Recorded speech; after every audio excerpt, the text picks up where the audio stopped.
안녕하세요 여러분, 써뉴쌤이에요. 요양보호사 기출문제 특강 1교시 필기시험 부분 10번째 시간입니다.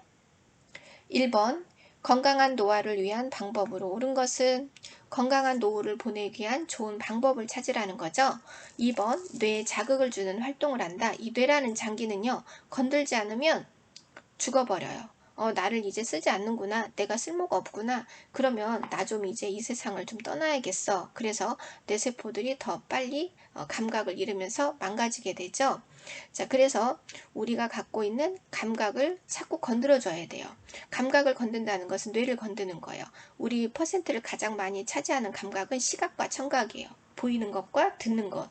그래서 음악을 듣는다든가 음악을 들으면서 따라서 부른다든가 글을 읽고 쓰고 그 다음에 단순 암기하고 단순 계산하고 그림 그리고 그리고 이제 글을 쓰더라도 이 줄칸이 있는 노트를 쓰시는 게 좋아요. 그 줄을 넘어서지 않고 줄 안에 시공간 파악 능력이죠. 그 공간 안에다가 집어넣는 글을 쓰는 거, 그게 치매 예방에 사실은 더 좋습니다. 그러니까 성경 쓰기를 하실 거면 줄이 있는 노트, 아니면 그 초등학생들이 처음에 썼던 그 가나다라 배울 때 썼던 네모 노트 있죠? 네모칸 노트, 거기에다가 글씨 하나하나를 집어넣으면서 쓰는 거 좋아요. 원고지에 쓰는 것도 더 좋죠. 그리고 가장 좋은 것은 이 모든 것을 합체한 것 이상으로 좋은 것은 고수톱이에요. 하투를 치세요. 하투를 치면은 머리를 팽팽 쓰게 돼요. 청단 못하게 막아야지, 홍단 못하게 막아야지, 고돌이 못하게 막아야지. 그래서 체스보다 훨씬 몇 배나 머리를 써야 되는 운동이에요. 그래서 저는 우리 작은 애, 큰 애 둘이 있다고 했죠. 근데 우리 작은 애가 초등학교 한 3학년쯤에 화투를 사다가 고수톱을 제가 가르쳤어요. 애들 둘을 오라고 해서, 자, 엄마가 이제부터 고수톱을 가르쳐 줄게. 고수톱을 치면 머리가 더 영리해지고 좋아진다. 그래서 이제 고수톱을 가르쳤어요. 그래서 지금은 둘 다 거의 타짜 수준이거든요. 자, 그런데 우리 큰애가 그러는 거예요. 엄마, 체스보다 이게 더 머리를 뺑뺑 굴려야 된다? 청단 못하게 막아야지, 고돌이 못하게 막아야지 막 생각하면서 표를 내야 되고, 표가 나온 걸 보고 다른 사람 표를 봐야 되고 하니까 머리를 계속 움직이게 돼. 엄마 말대로 머리는 좋아질 것 같아. 이렇게 말했거든요. 자, 지금은 군대 가서 고수톱을 칠 수가 없어요. 짝이 안 맞잖아요. 세 명 짝이 맞아야 되는데, 저 애기 아빠는 그게 놀이건 뭐건 노름이라는 건 다 싫어하기 때문에 하지 않아요. 자, 그래서 2번 뇌에 자극을 주는 활동을 한다. 아주 좋아요. 자, 그림을 그리는 거 좋아요. 요즘에는 이렇게 문구점에 가시면 색칠하는 그 그림 있죠? 그걸 갖다가 알록달록 그 칸을 벗어나지 않게 예쁘게 색칠하는 거, 이것도 뇌를 자극하는 좋은 놀이 중에 하나예요. 자, 2번 다음과 같은 노년기의 특성은 환경이 새롭게 변화하는 것을 두려워함, 나이가 들면서 자신에게 익숙한 습관을 고려한다, 고수한다. 자, 그러면 이것을 뭐냐? 딱딱할 경자의 고들치, 경직성이 증가한다는 거죠. 인생을 60년, 70년, 80년을 쭉 살아오면서 자기 나름대로 익힌 방식이 있어요. 습관이라고 하죠. 오랜 시간에 걸쳐서 굳어진 행위를 습관이라고 그래. 패턴이라고 하죠. 그 패턴이 깨지는 것을 매우 싫어하세요. 자, 그래서 어르신들은 이 집이 아닌 다른 곳에 가서 잠을 자는 것도 어려워하시고요. 그 다음에 노년기에 이사를 가시는 것도 매우 위험해요. 고향을 완전히 떠나는 것, 자기가 오랫동안 몇십 년 살던 곳을 떠나서 이사 오는 것도, 이사 가는 것도 사실은 위험해요. 왜냐하면 꾸준히 살아왔던 패턴이 깨지기 때문이죠. 그러면 이 패턴이 조금 손상이 가고 깨져도 적응을 잘하는 사람이 누구냐? 남자와 여자 중에 여자예요. 여자들은 DNA 속에 어떤 것이 들어있냐면, 어디를 가든 내 새끼를 잘 키워야지 하는 사명감이 이 DNA 속에 들어있거든요. 그래서 환경의 변화가 좀 생긴다 하더라도 그걸 이겨내고 내 자식을 어떻게 해서든지 잘 키워야지, 이 새끼를 잘 키워서 이 종을 보존해야지 하는 사명감이라는 DNA가 있거든요. 그런데 이제 수컷들은 이 동물의 왕국을 보시면은 영역을 표시하죠. 그리고 영역 안에서만 돌아다니죠. 영역 밖으로 나가면 이제 다른 수컷하고 맞짱을 뜨더라도 힘을 못 써요. 사람도 마찬가지예요. 그래서 환경의 변화가 왔을 때 가장 맥을 못 추는 게 누구냐? 오히려 수컷이다, 남자다. 그래서 오랜 세월 다닌 직장에서 이제 아웃이 돼서 다른 직장을 가면 맥을 못 추죠. 자기가 놀던 곳이 아니기 때문이에요. 그래서 나이가 드셨을 때는 이 경직성이 더 증가하기 때문에 새로운 것은 어렵다. 그러니까 이 노인 부모하고 함께 살려고 해요. 그러면 젊은 사람들은 둘 중에 하나 선택을 하셔야 돼. 이 오랜 세월 굳어진 이 습관을 눈에 거슬려서 자꾸 지적질하고 싶고 고치게 하고 싶어. 그러면 같이 살면 안 돼요. 서로 싸우고 부딪히고 상처를 입혀요. 그런데 얼마든지 내 눈에 거슬려도 나는 그걸 무시할 수 있다. 우리 어머니란 이유로, 아버지란 이유로 그거를 다 무시하고 받아낼 수 있다. 그러면 같이 사는 거야. 그런데 그걸 할 수 없다. 자꾸 건들고 싶다. 지적하고 싶다. 그러면 각자 따로 살면서 요양보호사 선생님을 한 분 붙여주는 게 가장 좋아요. 자, 그래서 정답은 2번 경직성의 증가이다. 자, 3번 노인장기 요양보험 제도의 목적은 노인을 장기적으로 요양에 대한 항목으로 갖고 가는 제도예요. 자, 노인이라는 것은 65세 이상이고 장기라는 것은 6개월 이상의 서비스예요. 6개월 이상의 서비스. 자, 스스로 얼만큼 살 수 없어야만이 요양 등급을 받냐? 이 사람을 내버려 뒀을 때 스스로 6개월 이상을 살 수 없다고 판단이 되어지면 등급이 매겨지는 거예요. 1, 2, 3, 4, 5, 6. 그래서 그 등급은 스스로 얼만큼 할 수 없냐에 따른 척도를 가지고 매기는 거거든요. 자, 그러면 요양의 항목이라는 것은 치매, 중풍, 화상, 거동이 불편한 노인성 질병자예요. 자, 이런 사람에게 가장 큰 서비스의 항목은 가사 서비스하고 신체 서비스죠. 국가가 가사 서비스와 신체 서비스를 제도적으로 만들어서 서비스를 주는 거예요. 시설에서 받을 거냐 아니면 내가 머무는 집에서 재가해서 받을 거냐 선택해라. 그래서 선택한 곳에서 그에 상당한 서비스를 받죠.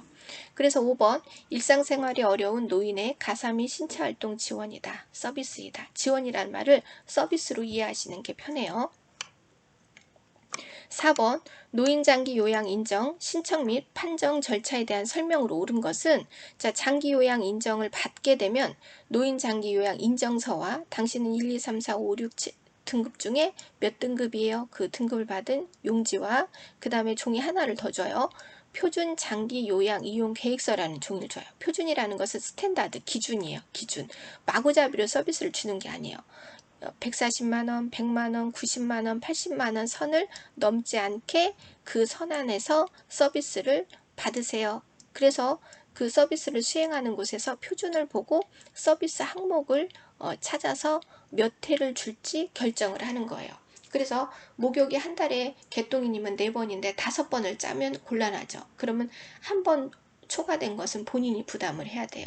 그래서 본인이 부담을 하지 않는 등급 안에서 충분히 받을 수 있는 서비스의 기준표를 가지고 서비스를 수행하도록 하는 용지가 뭐냐? 표준 장기 요양 이용 계획서다.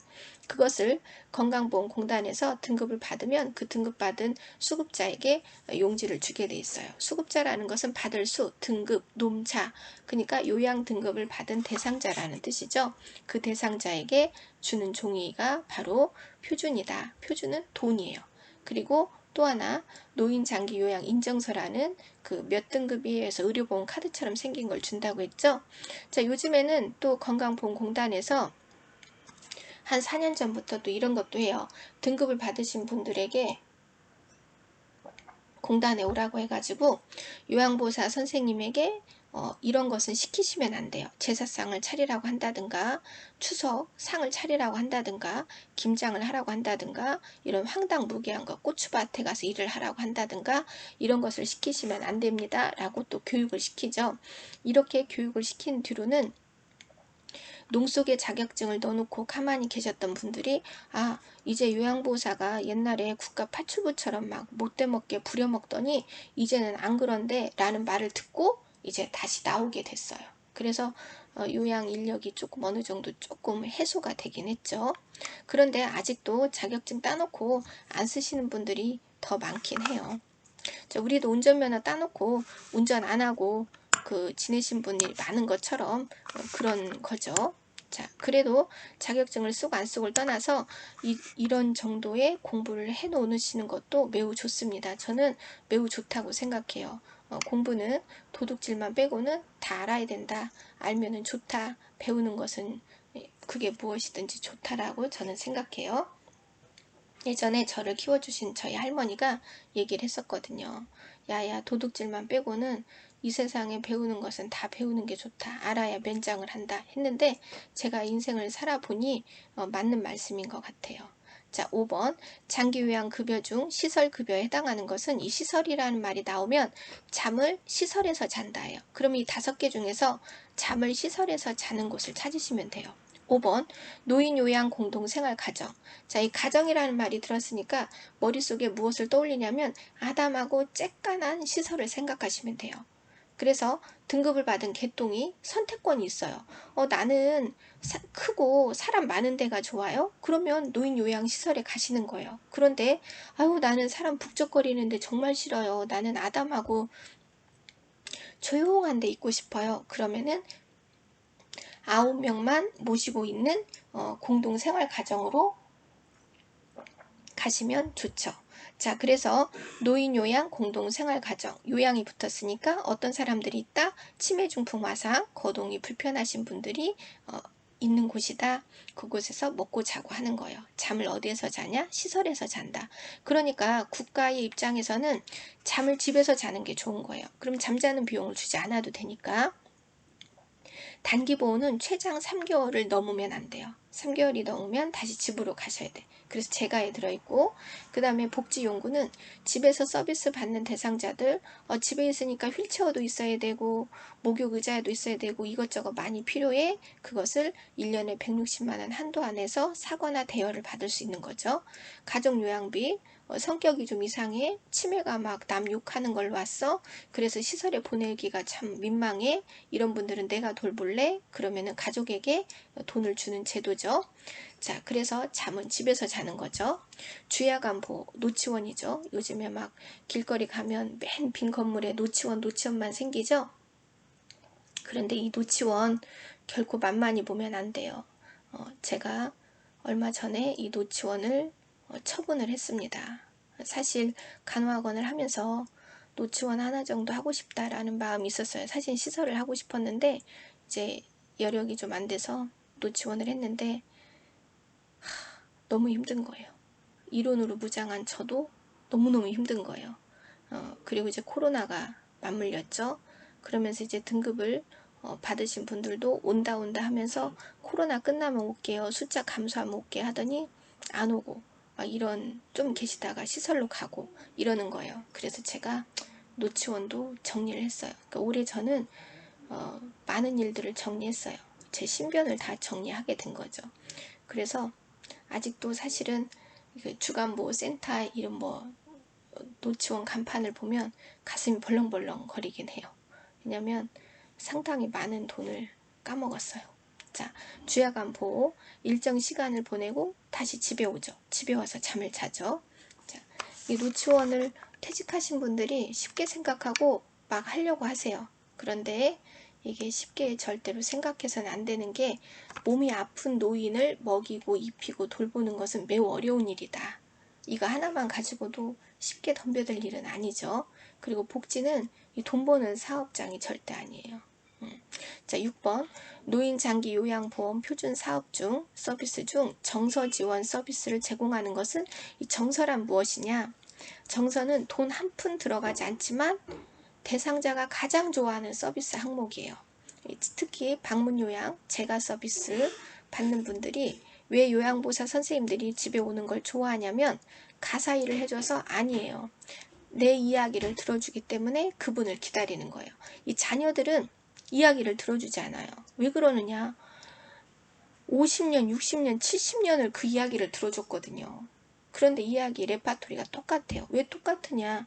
옛날 것은 부분 기억하고 최근의 것은 기억하지 못해요. 그러니까 노인들의 머릿속에 남아있는 옛날 거를 꺼내서 또 얘기하고 또 얘기해. 어제 그제 모레 얘기한 얘기를 계속해.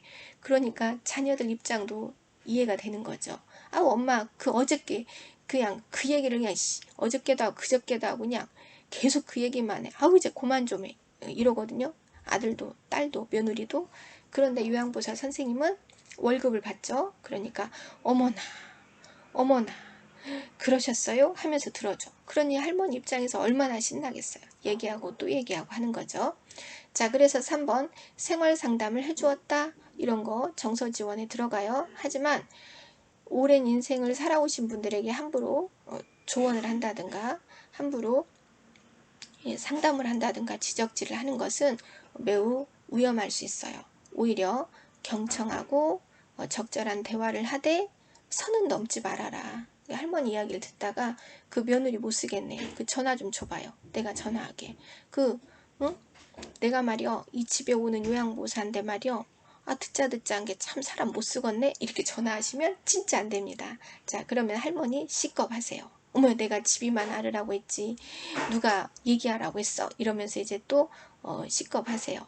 절대로 남의 가정사에 끼어들면 안 된다.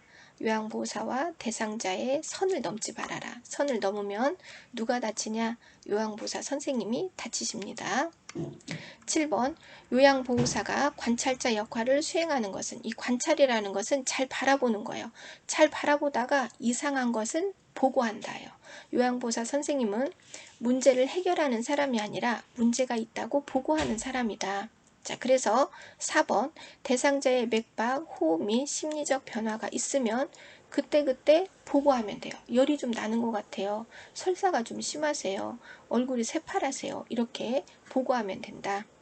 자, 대상자 입장에서 편을 들어준다. 옹호자죠. 근데 편 들어줄 때 기준을 넘으면 안 된다. 기관장에게 대상자 정보를 전달한다. 제가 오늘 들었는데요. 개똥이님이 자녀와 병원을 다녀왔는데 파킨슨님 병이 생기셨대요. 이런 거 전달해줘야죠. 자, 지식과 기술로 대상자의 불편함을 감소시켜준다. 가별 경자, 가볍게 해준다. 숙련된 수발자가 되는 거죠. 대상자가 능력을 최대한 발휘하도록 지지한다. 동기유발자가 되는 거예요. 조금만 일어나 보세요. 이렇게 휠체어에 계시는 것보다 이렇게 보행기라도 붙잡고 걸으실 수 있는 게 더 좋아요. 제가 좀 붙잡아 줄 테니 좀 걸어보세요. 이런 거 동기유발자이다. 자, 8번 다음 사례는 시설 대상자의 권리 중 어디에 해당하는가? 그쵸? 어떤 것에 유예되는가? 대상자 매트리스가 푹 꺼져서 허리도 아프고 잠도 안 와. 요양보호사 어쩔 수 없어요. 여기는 모두 같은 매트리스를 사용하고 계시니 그냥 쓰세요 라고 했어요.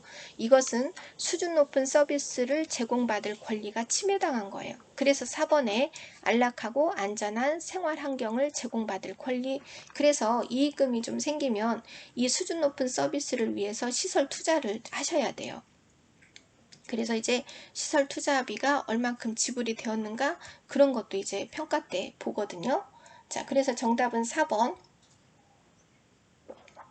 안락하고 안전한 생활 환경을 제공받을 권리가 침해당한 거예요. 자, 9번에 다음 내용에 해당하는 노인 학대 유형은 학대라는 것은 괴롭히는 거예요. 그게 노인이든 아동이든 가정폭력이든 간에 괴롭히는 것은 다 나쁘다. 심지어 집에서 키우는 개새끼도 괴롭히는 건 나쁘죠. 자, 그런데 지금 막 뉴스를 틀면 노상 학대로 뉴스가 막 범벅이 됐어요. 너무 무섭죠. 사람을 바라볼 때 무서운 생각이 막 들어요. 자, 학대는 나쁘다. 이렇게 이성을 갖고 있는 인간을 짐승의 수준으로 때리는 거 이것은 굉장히 나쁜 거예요. 자, 그러면 물건을 파손하는 행위로 위협한다. 신체적 위협이죠. 집 밖으로 나가지 못하게 통제한다. 구속하는 거. 신체를 구속했죠. 자, 이런 거를 신체적 학대라고 해요. 신체적 학대. 3번 신체적 학대이다. 자, 방임은 냅두는 거예요. 유기는 갖다 버린 거. 정서적 학대는 마음을 막 괴롭히는 거. 경제적 학대는 기초노령연금을 착취하는 거. 기초생활수급자 돈을 빼돌리는 거. 자, 국민지원금, 코로나 위로금 25만원 영세민들한테도 나오죠. 그 영세민에게 나오는 돈 자녀가 와서 빼가는 것. 이런 것도 경제적 학대다. 10번 다음 중 언어적 성희롱에 해당하는 행위는 언어적 성희롱이라고 했어요. 자, 그러면 5번 과거 성관계 사실을 묻는다가 언어적 성희롱에 해당이 되죠. 뒤에서 껴안는 거 신체적, 가슴을 만지는 거 신체적, 음란을 한 사진을 보여주는 거 신체적, 자, 성기를 보여주는 거 신체적이죠. 자, 11번 다음 상황에서 요양보호사의 대처로 옳은 것은 목욕시킬 때마다 대상자가 요양보호사의 엉덩이를 만진다. 이럴 때 어떻게 하냐? 단호하게. 다른 것은 다 상냥하고 싹싹하게인데 단호하게. 그래서 서비스 중단을 한다든가 기관의 장에게 보고하는 것. 자, 12번 요양보호사의 직업윤리로 옳은 것은 자, 4번 요양보호사와 대상자가 대등한 관계라는 것을 인식한다. 대등한 관계. 내가 서비스를 준다고 해서 서비스를 수행하는 사람이라고 해서 함부로 대상자를 주물락주물락 하면 안 된다는 거죠. 개똥이님 제가 뭐라고 했어요? 물건을 쓰면 꼭 이 자리에다 놓으라고 했죠. 진짜 말 안 들어. 왜 그러나 몰라. 그러니까 며느리가 싫어해요. 이렇게 말하면 안 된다. 자, 대상자에게 예의를 갖추도록 한다. 그래서 4번 요양보호사와 대상자가 대등한 관계임을 인식한다. 대등, 평등하다 이런 뜻이에요. 자, 13번 대상자가 가족이 정해진 요양보호 시간 외에 추가 서비스를 요청할 때 대처하는 방법은 2시간 서비스인데 저 2시간 더 받고 싶어요. 보고하시는 거죠.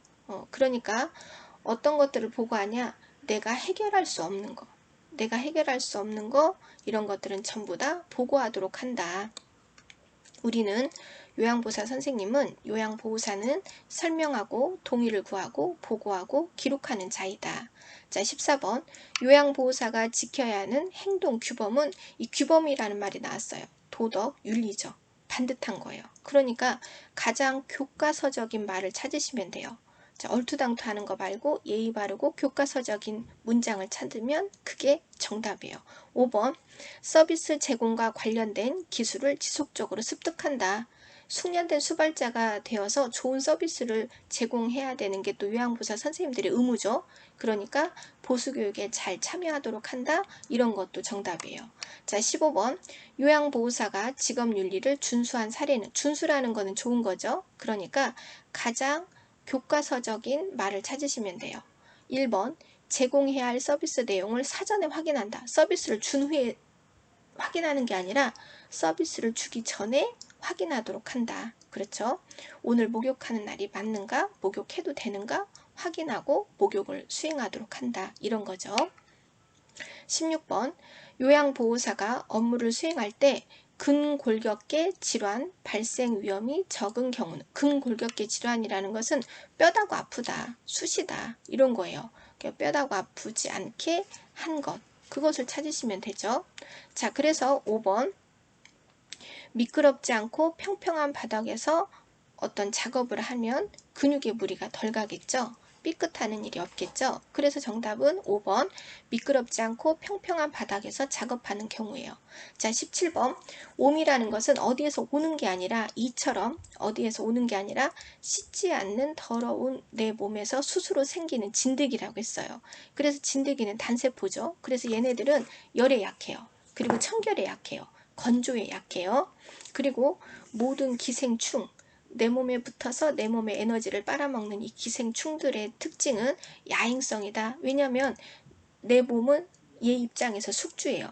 숙주가 빨딱빨딱 정신을 차리고 있으며 이 옴이라는 기생충이 자손을 퍼뜨리기가 곤란하죠. 간호사가 와서 얘기해요. 요양보호사 선생님이 와서 얘기해요. 그 가려워도 참고 긁지 마세요 라고 해. 근데 얘네들은 긁어야 돼.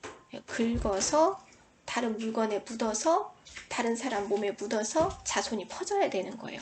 그런데 정신줄이 온전하면 그래 긁으면 안 되지 그래요. 언제가 더 똘똘하죠? 낮에 똘똘하죠. 그러니까 낮에 긁진 않아요. 그런데 밤에 잠을 자요. 그러면 잠자면 뇌가 해제되죠. 막 무의식 중에 긁죠. 막 긁으면서 이제 온몸에 다 퍼뜨리고 다른 물건을 만지고 하면서 이제 진드기인 옴의 입장에서는 자손이 퍼뜨리기 가장 좋은 게 밤이죠. 그래서 옴 연고는 밤에 발라요. 밤에 바르고 아침 한 10시쯤에 목욕을 시키는 거예요. 왜냐하면 밤에 피부 속에 숨어있는 옴이 슬금슬금 기어 나오기 때문이죠. 왜 그러느냐? 알 깔려고 나와요. 피부에 굴파고 알을 까는데 그 알 깔 때 알이 피부 표면에 붙어 있으라고 끈끈한 액이 나오거든요. 그 액이 소양감이 있어요. 그래서 그 가려우니까 긁으면 얘가 금방 깐 알이 손톱에 묻어서 이제 전파가 되는 거죠. 자, 그래서 5번 대상자와 접촉한 사람은 증상에 상관없이 동시에 치료한다. 여기에서 포인트는 동시에요. 퍼지는 모든 병은 동시에 치료받도록 한다. 동시에 치료하도록 한다. 자, 18번 노인성 질환의 특성은 노인성 질환이라는 것은 퇴행성 질환이야. 늙고 닳고 오래된 병. 늙고 닳고 오래된 병을 뭐라고 부르냐? 우리는 퇴행성 질환, 노화된 질병이라고 한다. 이 퇴행성이라는 것은 엄마 뱃속에서 태어난 지 오래된 사람이에요. 엄마 뱃속에서 태어난 지 오래된 병을 노인성 질환, 퇴행성 질병이라고 한다. 자, 그래서 노인성 질환의 특징은 4번 합병증이 동반되기 쉽다. 그렇죠. 그래서 감기에서 폐렴이 되고 요도염이 신우신염이 되고 신우신염에서 폐혈증이 되는 합병증이 동반되기 쉽다. 이미 노인은 면역력이 감소되어 있고 병에 대한 감수성은 높고 저항력은 떨어져 있기 때문에 다른 질병을 동반하기가 쉬운 질병을 노인성 질병이라고 해요. 노인성 질환, 노인성 질병.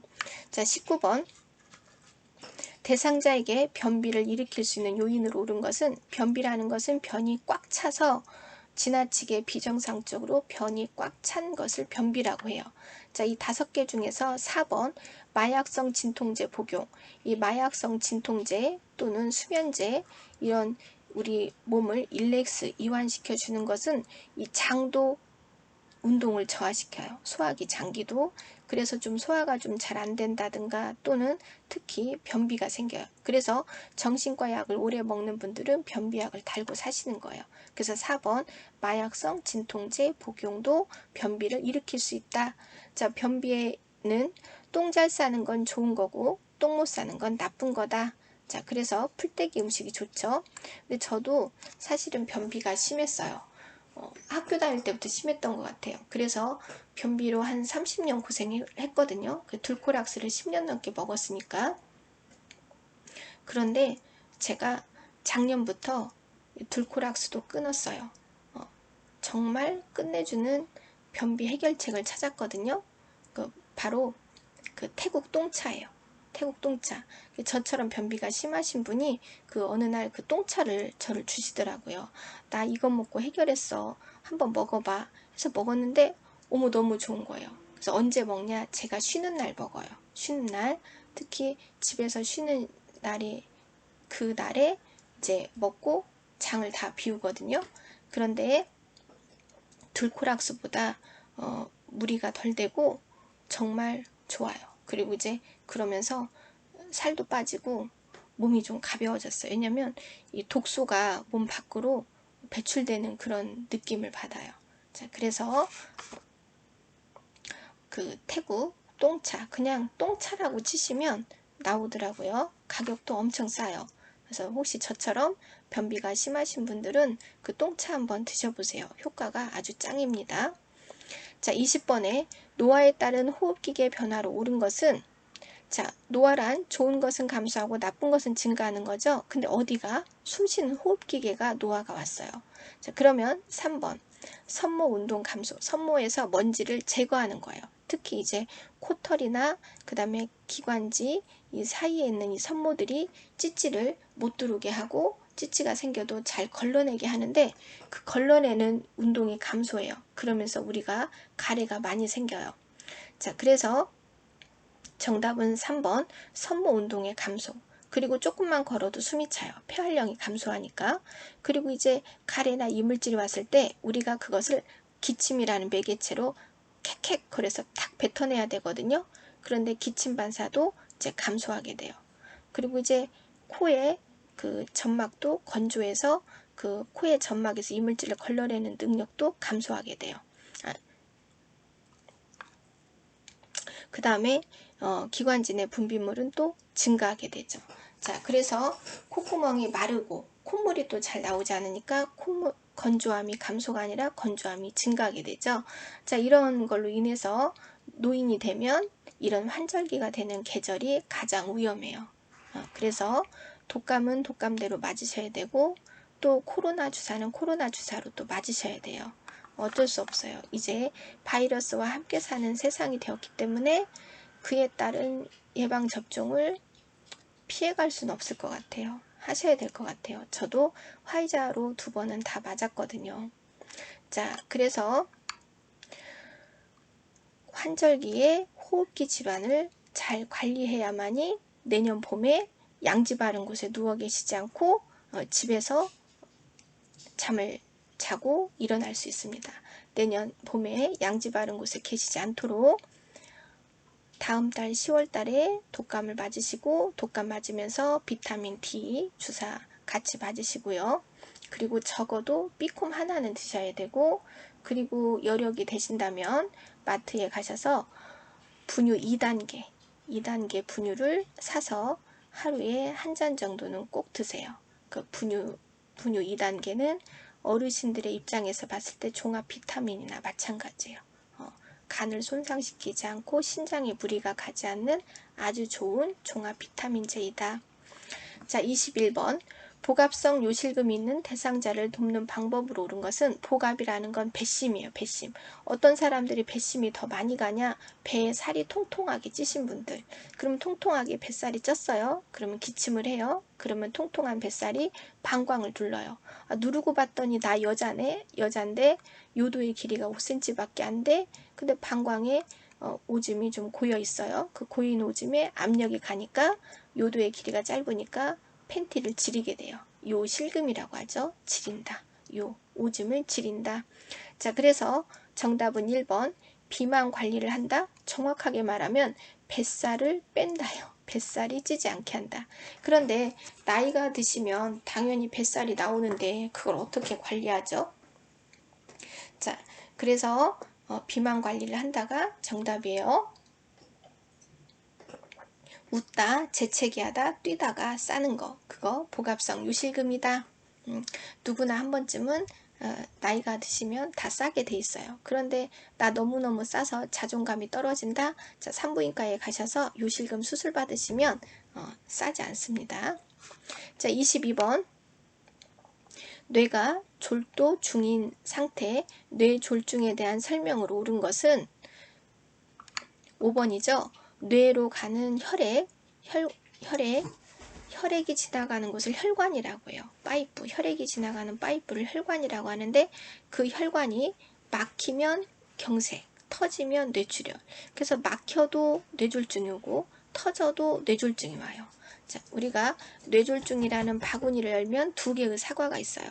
한 개의 사과는 뇌경색이고 또 하나의 사과는 뇌출혈인데, 결과적으로 뇌를 망가뜨리는 것은 똑같아요. 다만 더 광범위하게 망가지냐, 극소 부위만 망가지냐, 그 차이죠. 그런데 이제 운이 좋아서 뇌경색이었어요. 극소 부위만 망가졌어요. 근데 이렇게 한번 혈관이 막히면 나머지 혈관들도 시간 문제이지 점점점 이미 막힌 부위가 터지게 돼 있거든요.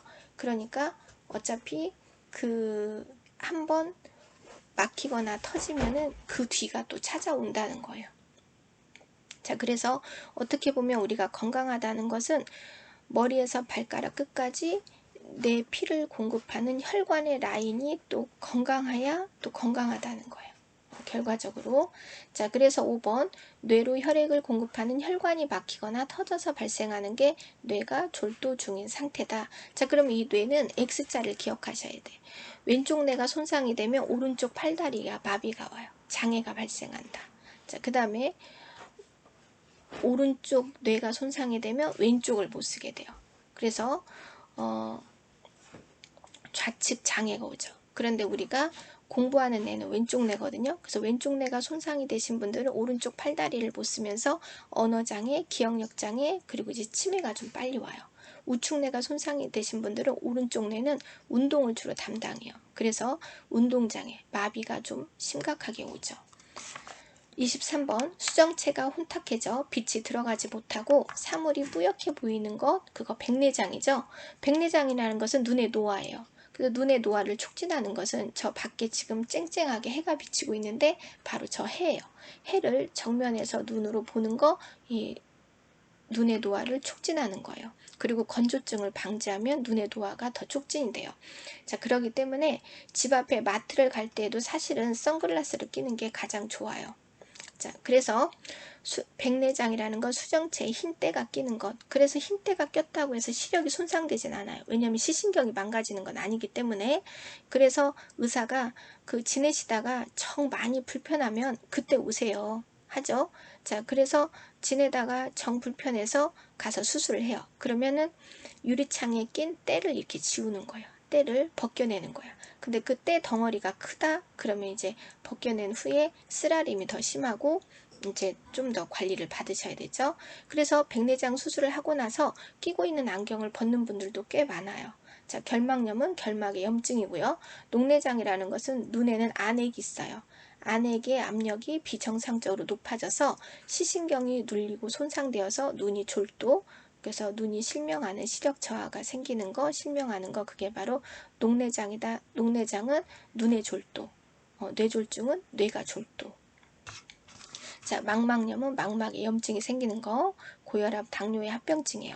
망막을 싸고 있는 미세한 혈관이 고혈압, 당뇨로 인해서 망가져요. 그러면 피 속에 들어있는 산소와 포도당을 받아먹지 못한 망막에 염증이 생기고, 이것이 이제 방치가 되면 나중에 망막 박리가 되는 거죠. 안구 건조증은 우리가 어렸을 때는 눈이 젤리 모양이 잘 유지가 돼요. 안액이 촉촉히 나오니까. 그래서 이 안액이라는 액체가 눈에 착 붙어 있어야 돼요. 표면 장력이 낮아서. 그런데 건조함이 심할수록 표면 장력, 밀어내는 장력이 커지니까 나도 모르게 양쪽 눈가에서 눈물이 흘러내려. 눈물이 흘러내려서 밖으로 빠져나가. 빠져나간 만큼 눈은 건조해져요. 눈이 건조해질수록 이제 백내장이 심하게 오고, 그 다음에 이제 노화가 촉진이 되는 거예요. 그러니까 빠져나간 만큼 한 번씩 채워줘야 돼. 인공 눈물이 필요하게 되는 거죠.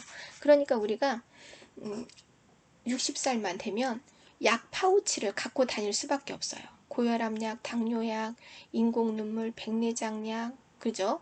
그리고 자리 바꾼 데서 잠자면은, 여행 가서 자면 잠 못 자니까 수면제, 막 이런 약을 담아놓는 파우치를 갖고 다니는 신세가 누구나 되는 거예요. 잘 살고 못 살고를 떠나서 누구나, 누구에게나 다 찾아오는다.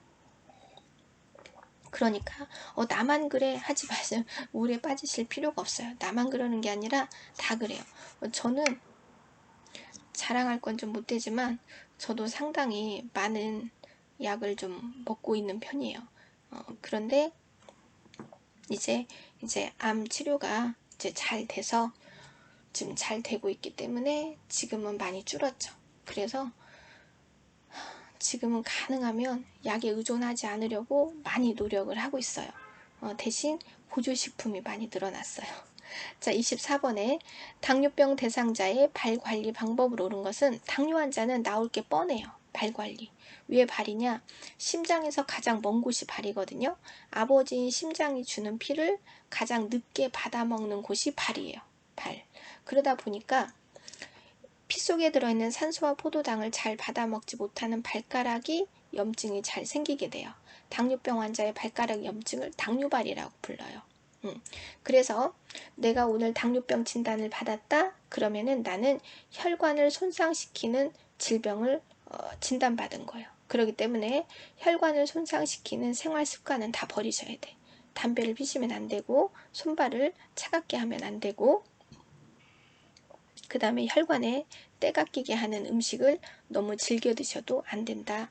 그래서 당뇨 환자, 온몸에서 포도당이 흘러넘친다고 했죠. 당뇨 환자의 피는 달달해요. 오줌도 달달해요. 진물도 달달해요. 땀도 달달해요. 침도 달달해요. 그래서 세균이 살기에 가장 좋은 조건을 갖고 있어요. 그렇기 때문에 상처가 나면 안 돼요. 상처가 나면 달달한 진물이 나오는 거예요. 달달한 진물이 나오면 세균의 입장에서 야, 여기 먹을 거 되게 많다, 여기로 모여 해가지고 이제 세균들이 모이게 되죠. 그래서 3일 갈 거 일주일 가고, 일주일 갈 거 잘라내고 하는 일이 생겨요. 그래서 발을 너무 박박 문질러도 안 되고, 앞이 트인 신발, 슬리퍼 신으면 안 돼요. 신다가 부딪히거나 다치면 그 사소한 염증으로 해서 발가락을 잘라낼 수가 있죠. 자, 그래서 내성 발톱 그 네일샵 가셔서 관리를 받으셔야 돼요. 자, 발톱은 일자로 자른다. 자, 여기에는 일자로 자른다가 있으니까 일자로 자른다가 정답이에요. 하지만 일자로 자른다가 없고 줄을 가지고 일자로 다듬는다 이런 게 있으면 이게 답이에요. 이게 완벽한 100% 정답이죠. 자, 그래서 발톱이 파고 들어가지 않도록 한다. 발가락에 상처가 가지 않도록 한다. 그리고 발 뒤꿈치도 갈라지지 않도록 로션을 바르고 늘 촉촉하게 잘 관리하도록 한다. 1번이죠. 25번 노인에게 영양 문제가 발생하는 요인으로 옳은 것은 자, 영양이라는 것은 단백질, 철분, 그 다음에 칼슘, 비타민, 그리고 수분이에요. 자, 그런데 노인들은 물을 잘 마시지 않아요. 왜 그러냐면 소변 보러 화장실 왔다 갔다 하는 게 너무 불편하거든요.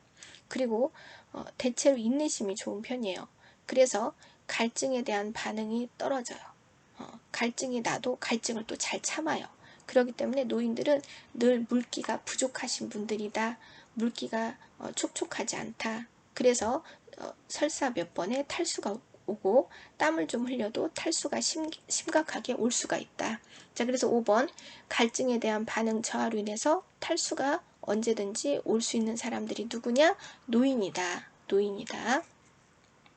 자, 그래서 노인에게 절대적으로 필요한 영양분은 단백질, 피를 만드는 철분, 몸의 면역력을 높여주는 비타민C, 그리고 뼈를 튼튼하게 하고 면역력을 증강시키는 비타민 D가 되겠어요. 자, 26번 노인이 운동을 기피하는 요인으로 옳은 것은 막 러닝머신 뛰다가 산을 막 타다가 걷다가 넘어질까 두렵기 때문이죠. 이미 골질이 헐거워요. 골질이 헐겁고 경추는 약해요. 그런데 머리는 여전히 무겁거든요. 그러니까 노인들의 무게중심은 아래로 쏠려 있어요. 몸이 점점점 뒤로 굽어져 있죠. 그러다가 넘어지면 충격이 골반으로 가죠. 그래서 이렇게 낙상을 하시면 그 분쇄골절이 돼요. 이미 골다공으로 헐거져 있고 압력은 엉덩이 쪽으로 가니까 골반뼈가 이제 부서진다든가 이럴 수가 있죠. 자, 그래서 노후의 삶의 질을 떨어뜨리고 건강을 위협하는 또 사건, 사고가 바로 낙상이에요. 자, 1번 낙상에 대한 두려움이 있다. 27번 깊이 자는 것을 숙면이라고 해요. 숙면을 돕는 방법으로 옳은 것은 규칙적으로 정해진 시간에 이런 말은 뭐냐? 길들인다예요. 길들인다. 잠자는 패턴을 길들이는 거예요. 그래서 4번 매일 일정한 정해진 시간에 잠자리에 든다. 그래서 잤던 못 잤건 졸리건 안 졸리건 9시면 9시, 10시면 10시에 딱 주무시는 습관을 들이는 거죠. 그래서 몸에 잠자는 패턴을 길들이는 것, 그런 문장을 찾으시면 돼요. 그래서 4번 매일 일정한 시간에 잠자리에 들게 한다. 자, 노인이 되면 잠이 드는 시간이 오래 걸려요. 그리고 중간에 깨었을 때 화장실 가려고 일어났어요. 다시 이어서 자기가 어렵죠. 자, 그래서 저녁에 잘 자게 하는 가장 좋은 습관은 낮에 노곤하게 만드는 거. 월명산 10바퀴, 음파호수 10바퀴, 막 그 육체를 좀 노곤하게 움직이시는 거, 노인 일자리 사업 하고 오시는 거, 이런 것이 오히려 저녁에 깊은 잠을 자는데 도움이 된다. 시골에 사는 노인들은요, 불면증이 없어요. 왜냐하면 노상 육체를 이용해서 노동을 하시잖아요. 그러니까 저녁 8시만 되면 주무시죠. 대신 이제 일찍 일어나시죠. 자, 28번 철분제 복용을 돕는 방법으로 옳은 것은 우리가 노인이 되면 철분제를 먹을 수도 있어요. 왜 그러냐면 골수에서 피를 퐁퐁퐁 잘 만들어내지 못하고 위산이 감소하고 그리고 이제 고급 단백질인 철분을 누가 챙겨주지 않아서 또 본인이 챙기기 귀찮아서 잘 먹지 않아요. 그러다 보면은 빈혈이 좀 나오죠. 어지러워서 피검사했더니 빈혈이 있네요. 그래서 의사가 이제 철분제를 처방을 하죠. 그러면 철분과 천생연분인애가 누구냐? 바로 누구냐 하면은 비타민 C예요. 비타민 C와 철분은 천생연분이어서 절대로 이혼할 수 없다. 이혼할 수 없는 커플이에요. 자, 그래서 비타민 C가 많이 들어있는 오렌지 주스를 마시는 거, 그것은 철분제 흡수를 돕기 때문에 아주 좋다. 그래서 정답은 2번 오렌지 주스와 함께 복용하게 한다. 좋아요. 그런데 철분의 흡수를 방해하는 음료가 있어요. 탄닌계 음료라고 해서 녹차, 콜라, 커피 이런 것들은 바로 그 철분의 흡수율을 떨어뜨리기 때문에 철분제를 드실 동안은 이런 음료수는 자제하시는 게 좋습니다. 자, 29번 금연 후 나타나는 변화로 옳은 것은 금연이라는 것은 입으로 연기되는 것을 금한다 이런 뜻이죠. 자, 그러면은 심장병 발생 위험에 감소하죠. 심혈관 질환. 그래서 심장과 혈관의 질환에 위험이 되는 행위가 바로 흡연이거든요. 그런데 그 흡연을 중단한다 그러면은 바로 이 심혈관계 질환이 좀 감소하는 데 도움이 되죠. 특히 동맥경화, 관상동맥경화를 막는 데 도움이 돼요. 자, 30번 노인 10년마다 추가로 받아야 되는 예방주사는 TD라고 해서 디프테리아와 파상풍을 말해요. 디프테리아보다는 파상풍 때문에 이 주사를 맞는 거죠. 파상풍이라는 것은 파열된 상처로 바람이 들어와요. 바람이라는 세균이 들어와서 우리 뇌를 마비시키고 뇌를 마비시키면 호흡이 마비가 되거든요. 그래서 아관, 긴급, 후궁, 반장이라고 해서 사람의 몸이 활처럼 휘게 되는 마비가 생기면서 돌아가시게 하는 거 그게 바로 파상풍이에요. 그러니까 어떤 분들은 꼭 맞으셔야 되냐면 내가 밭에서 일을 한다. 날카로운 물건을 만지는 일을 한다. 또는 더러운 흙을 밟는 일을 한다. 이런 분들은 꼭 그 파상풍 주사를 맞으셔야 합니다.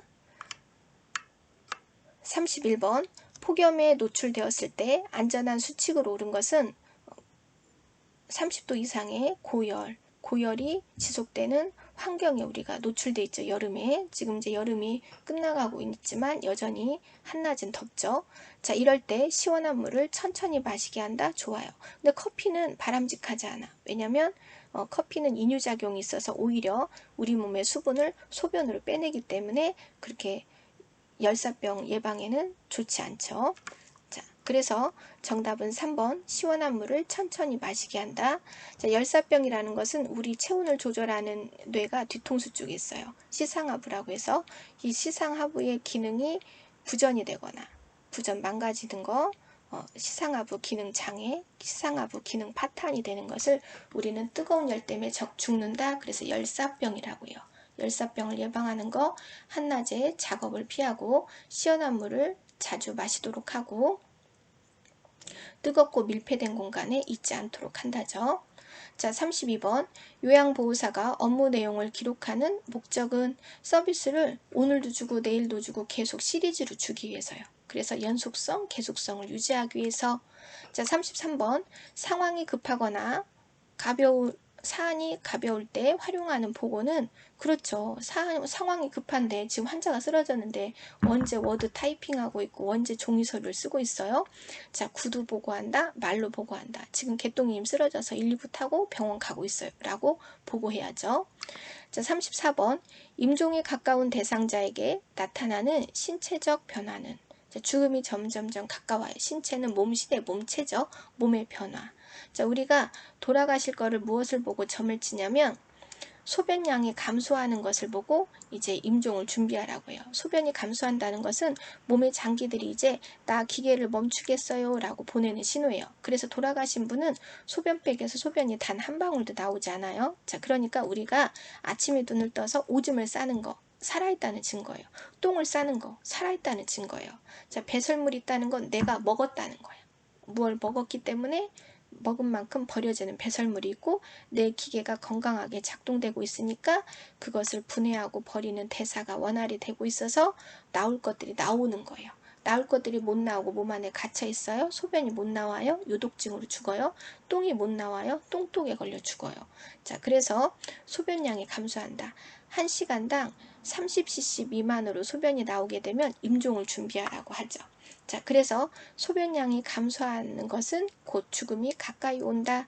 내 장기들이 기계를 멈추겠다는 신호다. 자, 35번 임종을 앞둔 대상자가 다음과 같이 말할 때 임종을 받아들이는 단계를 임종 적응 단계라고 해요. 이 키블러 로스라는 사람이 공부를 했어요.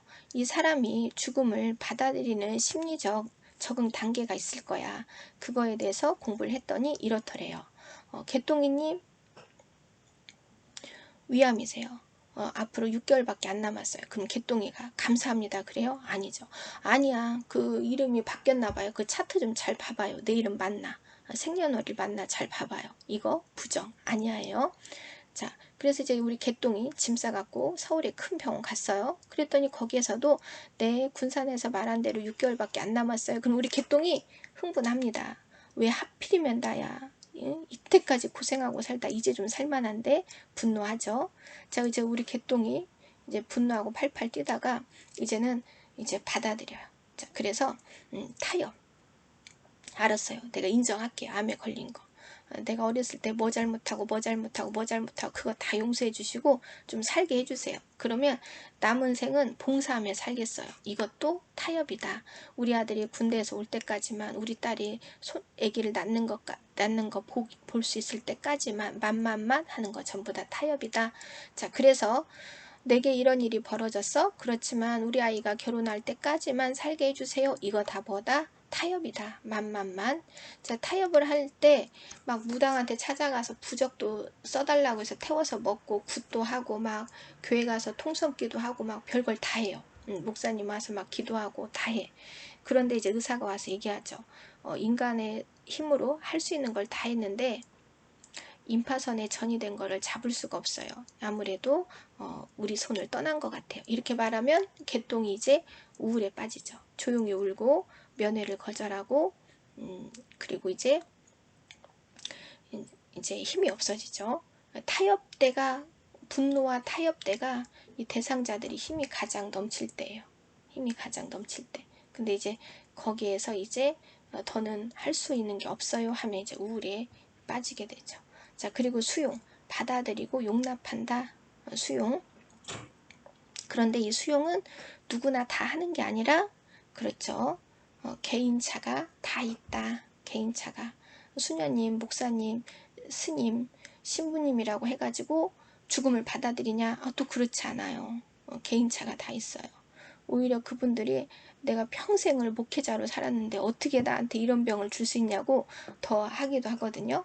그런데 우리는 목회자건 수도자의 길을 갔다고 해서 그분이 신은 아니다. 우리는 육체와 정신과 영으로 된 삼일체로 만들어진 인간이다. 그런데 그 퍼센트를 가장 많이 차지하는 건 육이다. 그래서 오늘 내 육에 무엇을 먹일까, 무엇을 입힐까, 무엇을 어떻게 꾸밀까를 더 많이 고민하죠. 자, 우리는 육적인 존재예요. 육적인 존재인데 그 육이 생명을 다했다고 하면, 슬프지 않는다고 하면 그건 거짓말이죠. 자, 그래서 주변에서 그런 일을 봤을 때 빈정거리시면 절대 안 돼요. 왜 죽으면 하늘나라 간다며 왜 안 죽으려고 그래? 이러면 안 된다. 우리는 다만 그분은 수도자의 뜻이 있어서 내 영과 남의 영을 위해서 기도를 더 많이 하시는 일에 충실했다. 그런데 우리도 생명을 가진 육적인 존재라 질병을 피할 수가 없죠. 자, 그랬을 때 같이 아파하고 위로하고 기도해 줘야지, 비난하고 빈정거리면 절대로 안 된다. 내가 편안하게 살 수 있었던 거 그분이 나를 위해서 기도해 주었기 때문이죠. 자, 그래서 정답은 3번 타협이에요. 뭐뭐만. 저도 위방암이세요 이렇게 진단을 받았을 때 남편이나 큰애가 떠오르지 않고 저희 작은애, 지금 철탁선이 하나도 없는 작은애가 떠오르더라고요. 쟤를 좀 키우고 죽어야 될 텐데, 제가 그래도 고등학교 졸업은 시켜야 될 텐데, 그래서 사실 치료받는 게 너무 무서웠거든요. 제가 또 예전 직업이 간호사였기 때문에 그 과정을 알잖아요. 그래서 내가 그 과정을 견뎌낼 수 있을까. 저 좀 엄살쟁이거든요. 자, 그래서 엄청 고민했는데 치료를 받아들였고 그리고 치료 과정이 이제 끝났어요. 근데 다만 재발하지 않았으면 하는 마음은 있죠. 자, 재발은 피해갈 수가 없을 거예요. 암의 공식은 반드시 컴백한다 이거든요. 자, 그때 또 재발했을 때 몇 살일지, 그때 나는 어떤 상황에 처해 있을지, 이제 그때 가서 치료를 받을지 안 받을지 이제 그때 가서 결정을 또 해야 되겠죠. 어쨌든 그 힘든 치료를 견뎌냈던 것도 저도 어떻게 보면 타협이 개입이 된 거예요. 우리 아이를 좀 키우고 죽고 싶다 이런 타협이 있었기 때문에 그 치료를 또 견뎌냈어요. 자, 그러면 이제 35번까지 문제 풀이가 끝났습니다. 다음 시간으로 이어지도록 하겠습니다. 끝까지 경청해 주셔서 감사합니다. 좋아요와 구독을 부탁드리겠습니다. 수고하셨습니다.